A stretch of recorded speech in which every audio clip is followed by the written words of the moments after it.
Right now, on a stretch of forest in eastern Australia, there is an animal walking around that has not touched that soil in 3,000 years. Not since before Rome existed. Not since before the pyramids were finished being visited by ancient tourists. 3,000 years of silence. And then one night in September, a door opened on a plastic transport crate, and something black and low and snarling stepped out into grass its entire bloodline had never smelled. Here's what nobody tells you about that moment. It wasn't a rescue. It wasn't sentimental.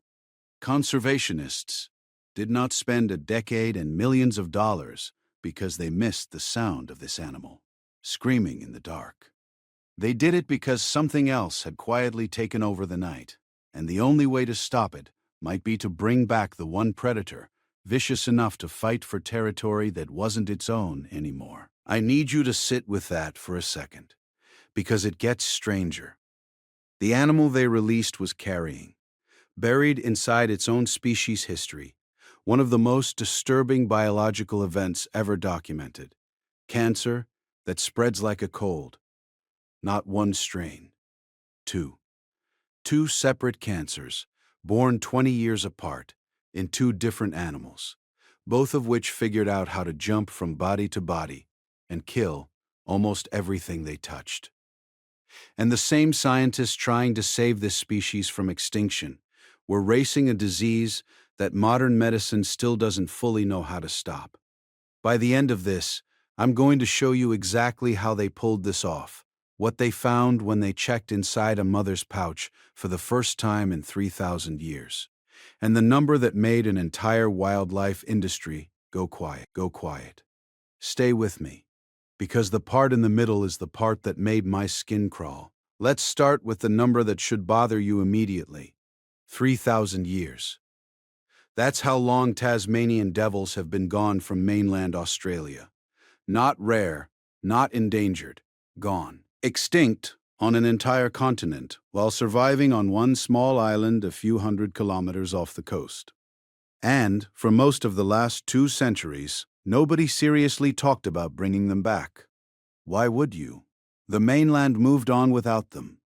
Except the mainland didn't move on peacefully. It got invaded.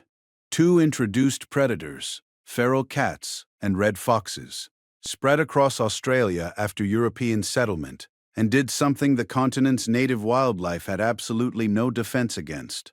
Australia's small mammals, its ground-nesting birds, its lizards, evolved for millions of years without a fast, efficient, 4-legged hunting machine roaming the underbrush at night. Cats and foxes didn't just hunt what they needed. Cats in particular kill even when they're not hungry, which is one of the most brutal facts in that whole ecosystem. Researchers studying the crisis have documented feral cats alone killing well over 1 billion native animals a year across the country. 1 billion. Every single year. So here's the question that kept scientists up at night. What actually removed the animal that used to keep this kind of chaos in check? The old explanation blames dingoes. Dingoes showed up on the mainland, competed for the same carcasses, hunted in packs, and squeezed devils and their relatives out of the picture. Clean story. Except when researchers actually modeled it. Climate shifts, expanding human populations, shrinking prey, fragmenting devil populations. The dingo alone didn't explain it. Some of that research found that human pressure and a changing climate fit the extinction timeline better than a straight predator versus predator war. The devils weren't beaten in one dramatic battle. They were squeezed from 5 directions at once until the mainland population simply couldn't recover. And Tasmania survived only because of one accident of geography. When sea levels rose and cut Tasmania off from the mainland, dingoes never made it across. The island became a vault. Everything that used to roam the whole continent, devils and their larger, stranger cousin, the thylacine, held on there while the mainland changed without them. Then humans found the thylacine and hunted it to extinction by 1936. That left the Tasmanian devil as the last carnivorous marsupial standing anywhere on Earth. Not the last in Australia. the last on the planet. If this species goes, an entire branch of predator evolution goes with it, and there is nothing behind it to take its place. Now, before I show you what these animals can actually do, you need to understand what you're looking at, because the name is doing a lot of false advertising. A Tasmanian devil is roughly the size of a small dog, 6 to 10 kilograms, and pound for pound, its jaw might be the strongest bite of any living mammalian predator, relative to its body size. Researchers comparing bite force across mammals found devils punching above every other species on the list. That jaw can crush bone, not crack it. Crush it, the way most predators simply can't.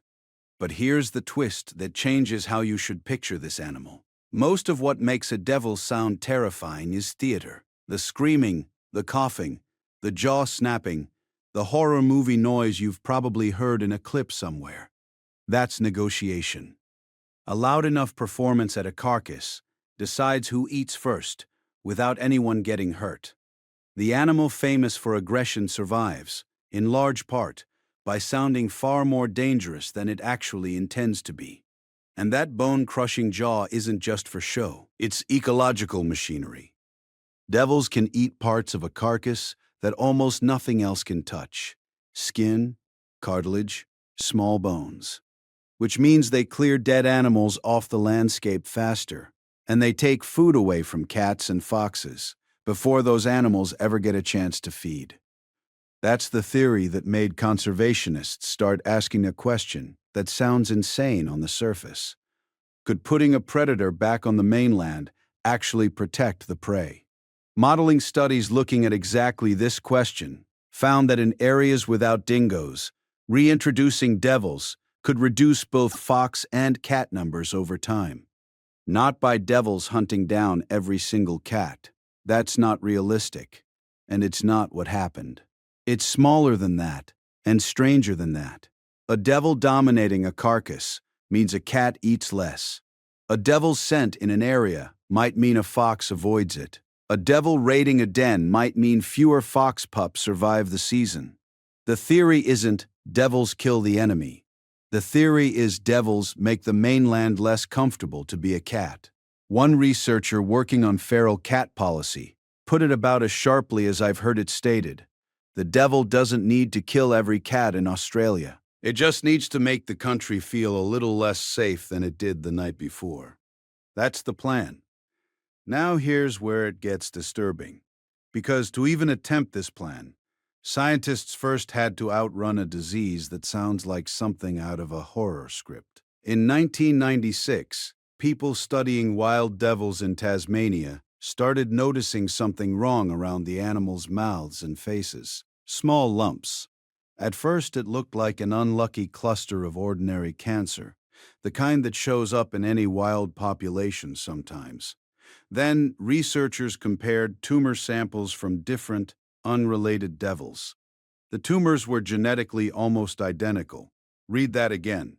Different animals, no shared parentage, and the cancer cells inside them were the same. That's not supposed to happen. Cancer is supposed to die with the body it grew in. This didn't. What they eventually confirmed was one of the strangest biological events ever documented in a wild mammal. The cancer itself was the infectious agent. When devils bite each other, during fights over food, during mating, during the ordinary chaos of being a devil, living tumor cells can pass directly from one animal's mouth into a wound on another. Those cells don't die. They keep dividing. They build a new tumor in the new host, using the new host's body as fuel, while remaining, genetically, the exact same lineage of cells that started the whole thing decades earlier. The devil doesn't catch something that gives it cancer. It catches somebody else's cancer. And the worst part is that the very same behavior that makes devils good scavengers, biting, fighting, screaming, crowding a carcass, is exactly what spread the disease through the population like wildfire. The tumors form on the mouth and face because that's the part of the body doing all the biting.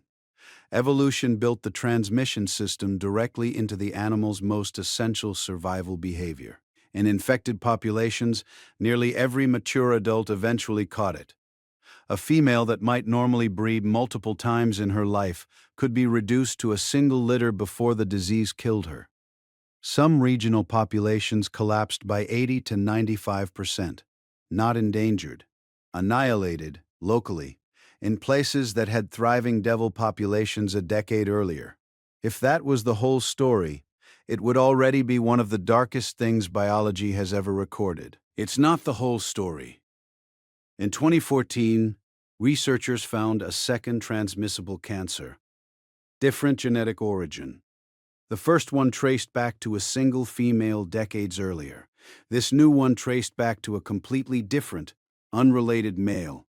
Two separate, independently evolved contagious cancers in the same species, both of which had figured out, separately, by accident, through pure evolutionary trial and error, how to spread from body to body like an infection, instead of dying with the individual that grew it.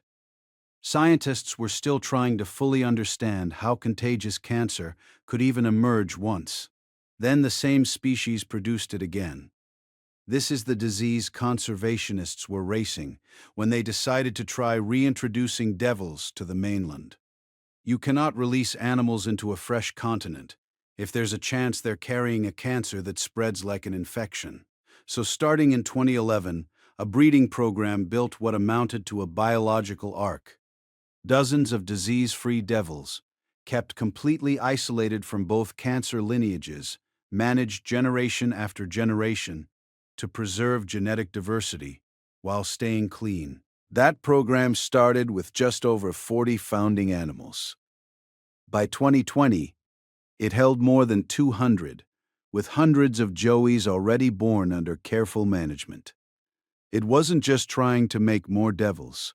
It was trying to make devils that could still function as wild animals, after growing up protected from the disease that was wiping out their island cousins. And here's a detail that makes the biology even stranger. A female devil can give birth to 20, 30, sometimes close to 40 tiny young in a single litter, each one barely bigger than a grain of rice. But her pouch only has 4 teats.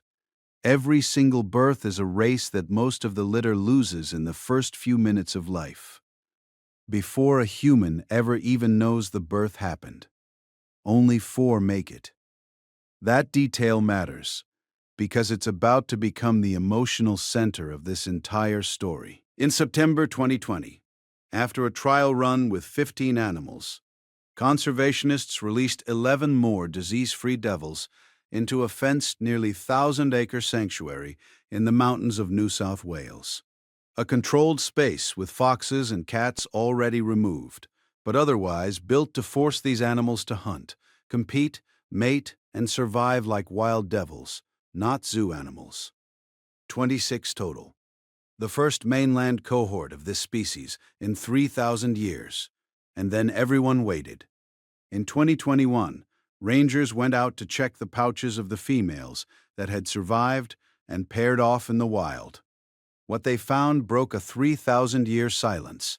7 healthy joeys, not raised by humans, not born in a breeding facility, conceived and carried in the wild, on the mainland, by animals that had been walking free in that forest for less than a year. The release was the headline. This was the proof. One of those original 11 animals released in 2020 was a female researcher's, nicknamed Lisa. In 2023, 3 years after stepping out of that transport crate, rangers found Lisa carrying 3 joeys of her own, a second generation, born entirely on the mainland, to a mother who herself had been the first generation to set foot there in 3,000 years. That's not a rescue story anymore.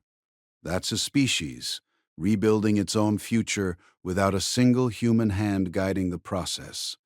But before you get too comfortable with the happy ending, I need to tell you what this sanctuary actually is, because it changes everything about what's been proven here. It's fenced, predator-proof, cars excluded, foxes and cats removed before a single devil was ever released. Inside that fence, researchers can prove devils survive, breed, hunt, and raise young. What they cannot yet prove, what nobody on Earth can currently prove, is whether devils released into open, unfenced Australia would actually suppress feral cats and foxes the way the models predict. The historic return happened, the real experiment, the one that could change the ecology of an entire continent, hasn't happened yet. And there's a second complication nobody likes talking about. Dingoes. The same animal that may have helped erase devils from the mainland 3,000 years ago is today one of the few things already suppressing cats and foxes in parts of Australia. Add devils into a landscape that already has healthy dingoes, and you might just be adding competition, without adding any benefit. Remove dingoes to make room for devils, and you could accidentally make the invasive predator problem worse, not better. The animal blamed for the ancient extinction might be the exact reason devils can't simply be released everywhere. Then, in 2025, the project got hit by something nobody had modeled for at all: extreme weather. Flooding, heavy snow, high winds and falling trees tore through the sanctuary and damaged the very fencing meant to keep the whole experiment controlled. Staff scrambled to trap and relocate vulnerable animals, including mothers with joeys still in the pouch. 14 devils were eventually health-checked and returned once the sanctuary stabilized. The species that survived a 3,000-year absence, an island-wide cancer epidemic, and a decade of careful captive breeding almost got taken out by one bad season of weather. And the disease hasn't gone away in Tasmania. It hasn't disappeared. It's evolving. Some devil populations have shown genetic changes in immune response happening over just a handful of generations, and a small number of infected animals have actually experienced tumor regression, meaning their immune systems learned, on their own, to recognize and fight the cancer back. At the same time, genetic analysis shows the original cancer has split into multiple strains as it spread across the island, adapting the whole time. It's not just devils versus disease. It's devils evolving against a disease that is evolving right back. Which brings us to the most recent development, from earlier this year. Researchers have started working on an oral vaccine, something that could eventually be delivered through bait, so wild devils could be immunized without ever needing to be captured one at a time. They're also investigating specific gene variants that might explain why some devils naturally resist the tumors better than others. The first response to this disease was moving healthy animals somewhere the cancer couldn't reach them. The next stage might be teaching the wild population itself how to fight it off. So here's where this actually leaves us. A predator vanished from an entire continent 3,000 years ago under pressure nobody fully understands. It survived by pure geographic accident on one island, where it then got hit by not one, but two separate cancers that learned to spread like an infection.